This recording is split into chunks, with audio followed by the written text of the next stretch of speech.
Block 1. Global Pilgrimage Numbers. The world held its breath.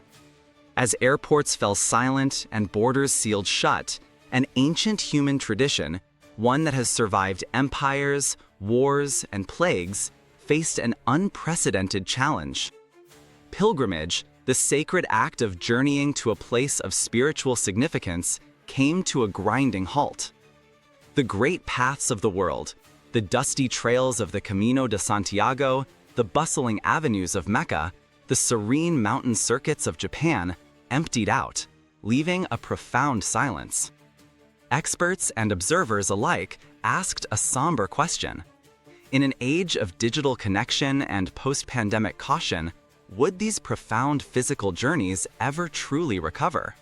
Would the idea of pilgrimage be relegated to history books? The answer, as it turns out, is a resounding, world-altering no. Not only has pilgrimage returned, but it has been reborn with a fervor that has stunned analysts and transformed the very landscape of spiritual travel. Let's talk numbers, because the data tells a story of incredible human resilience. Consider the Camino de Santiago, arguably the most famous Christian pilgrimage in the world. In the depths of 2020, a mere trickle of pilgrims completed the journey. Yet, by 2023, the Pilgrims Office in Santiago de Compostela was overwhelmed, issuing over 446,000 official Compostelas, a figure that shattered all previous pre-pandemic records. A time-lapse chart showing pilgrim numbers on the Camino de Santiago shows a rebound that isn't just a recovery, it's an explosion of interest. This isn't an isolated phenomenon.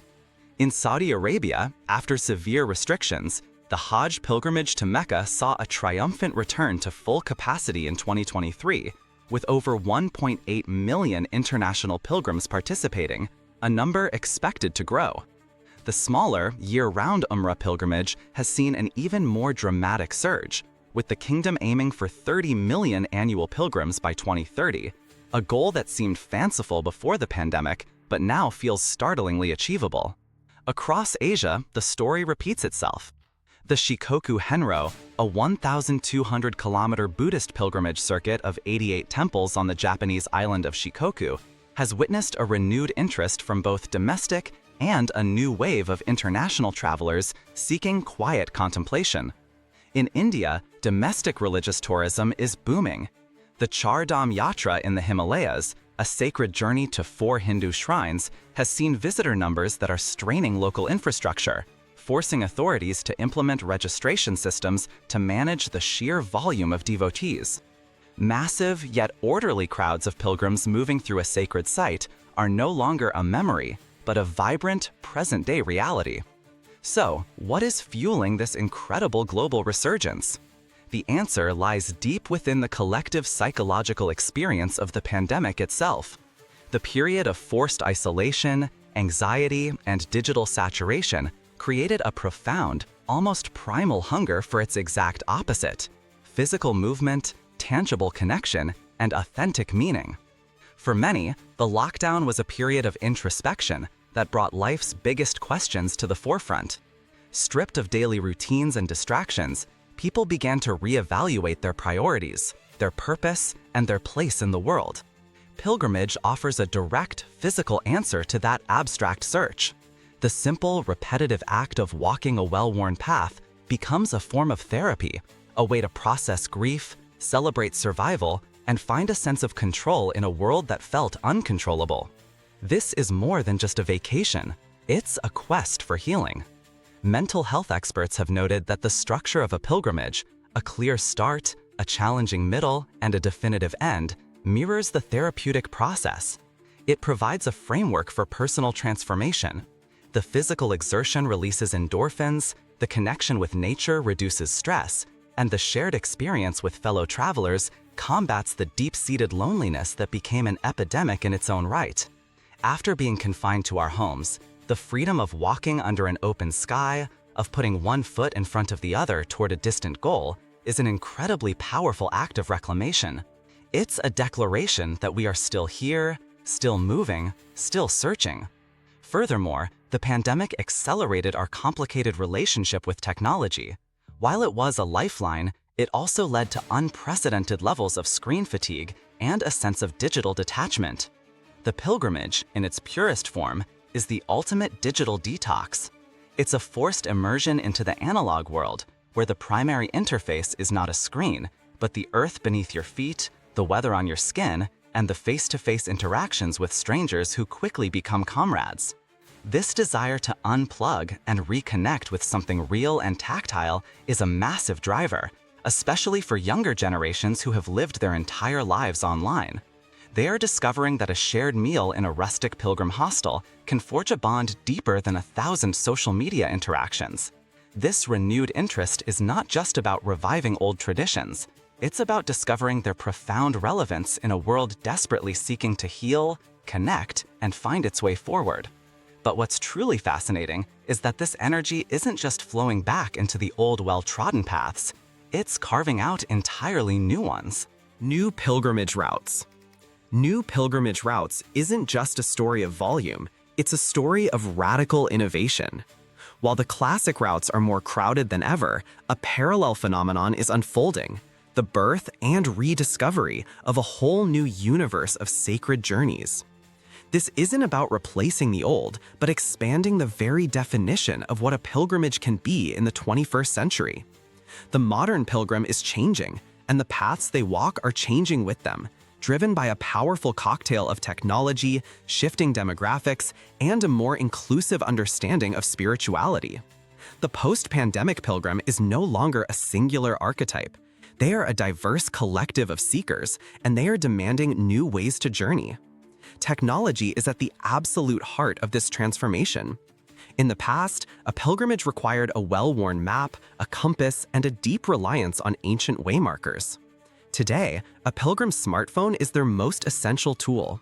GPS apps like AllTrails, Komoot, and dedicated pilgrimage apps for specific routes like the Camino or the Via Francigena have democratized navigation. What was once a daunting logistical challenge is now accessible to anyone. This has had a profound effect, allowing for the popularization of lesser-known or lost routes. Paths that were once only known to local historians are being digitally mapped, shared, and reviewed by a global community.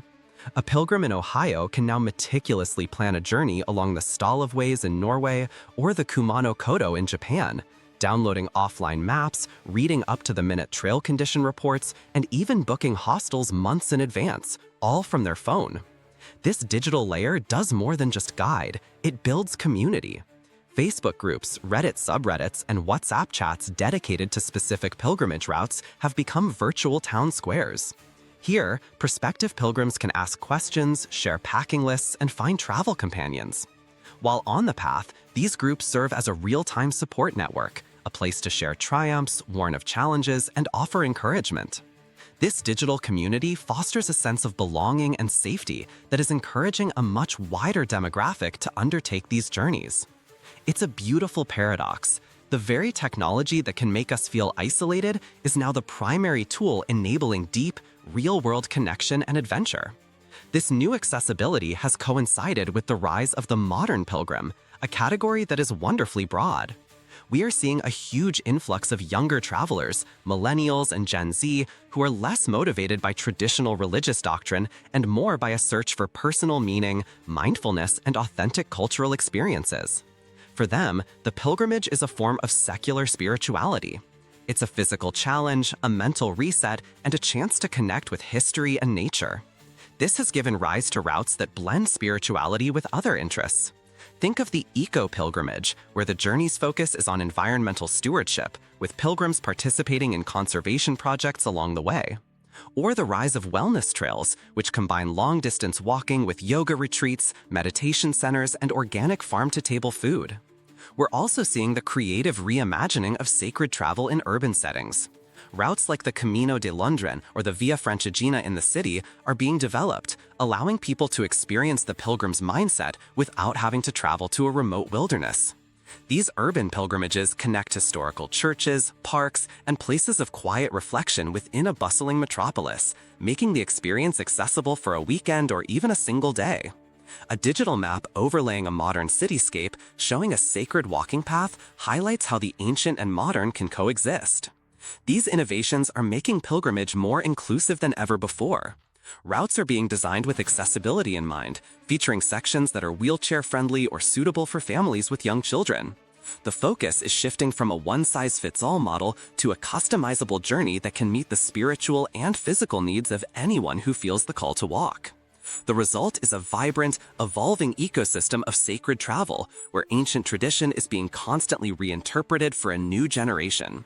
And this explosion of new and revitalized routes isn't just changing the spiritual landscape, it's creating a powerful new economic engine in communities around the globe. Block 3. Faith Travel Economics. The spiritual boom we're witnessing is creating powerful economic ripples that are reshaping communities, creating new industries, and posing complex questions about sustainability and commercialization.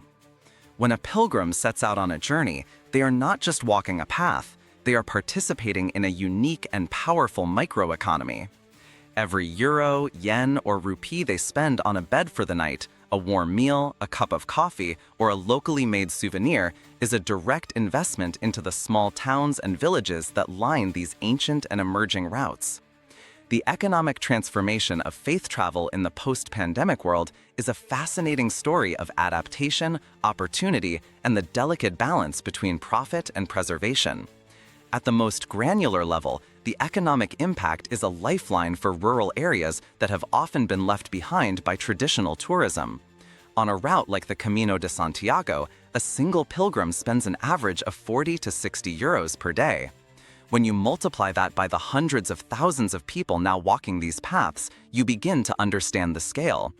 This isn't money flowing to large multinational hotel chains. It's going directly to family-run albergues, small cafes where the owner knows every regular, and independent grocery stores. This sustained influx of cash allows these small businesses to thrive, to hire local staff, and to preserve a way of life that might otherwise disappear. It encourages young people to stay in their ancestral villages, opening up new businesses like baggage transfer services, bike rental shops, or specialized tour guide operations.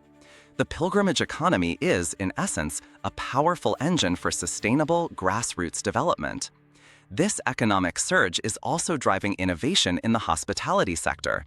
The modern pilgrim, while often budget-conscious, also has higher expectations for comfort, cleanliness, and connectivity. This has led to a diversification of accommodation options. Alongside the traditional dormitory-style hostels, we now see the rise of boutique casas rurales, private rooms with ensuite bathrooms, and even glamping options along some routes. Entrepreneurs are responding to the demand for specialized services, offering vegetarian and vegan meals, luggage transport, and even mobile physiotherapy services that meet pilgrims along the path. This creates a tiered economic system where different types of travelers can find services that fit their budget and comfort level, broadening the appeal of the pilgrimage experience and capturing a wider range of tourist spending. However, this economic boom is not without its significant challenges, chief among them being the threat of over-tourism and the risk of cultural dilution. The very popularity that brings economic prosperity can, if unmanaged, destroy the quiet, contemplative atmosphere that pilgrims seek. Popular towns can become congested, trails can suffer from erosion, and the sheer volume of waste can overwhelm local services. This is forcing communities and governments to grapple with the complex issue of sustainable management. We are seeing the implementation of new strategies to mitigate these impacts. Some popular routes are introducing booking systems for hostels to manage the flow of people. A pilgrim passport being stamped with a unique eco-friendly seal could become part of a system that encourages responsible travel. There is a growing movement promoting slow pilgrimage, encouraging people to spend more time and money in fewer places, fostering a deeper connection with the local culture rather than just rushing to the finish line. This leads to the most profound question of all: how do you balance economic viability with spiritual integrity? The commercialization of a sacred path is a tightrope walk. When does a pilgrimage route stop being a spiritual journey and start becoming just another tourist product? Communities are actively debating this. Some are forming local cooperatives to ensure that businesses remain in community hands and that profits are reinvested locally.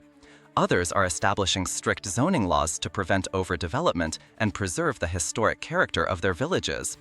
Tour operators are emerging that specialize in ethical pilgrimages, ensuring that a portion of their fees goes back into trail maintenance and cultural preservation projects.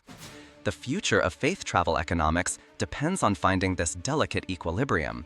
It's about ensuring that the hand that receives the pilgrim's money is connected to a heart that understands and respects the purpose of their journey. From the staggering numbers of its revival to the innovative new paths being forged, pilgrimage has proven itself to be an enduring and adaptable human endeavor. It is a powerful force not just for individual transformation, but for the economic and cultural resilience of communities worldwide, offering a hopeful path forward in a world seeking its footing.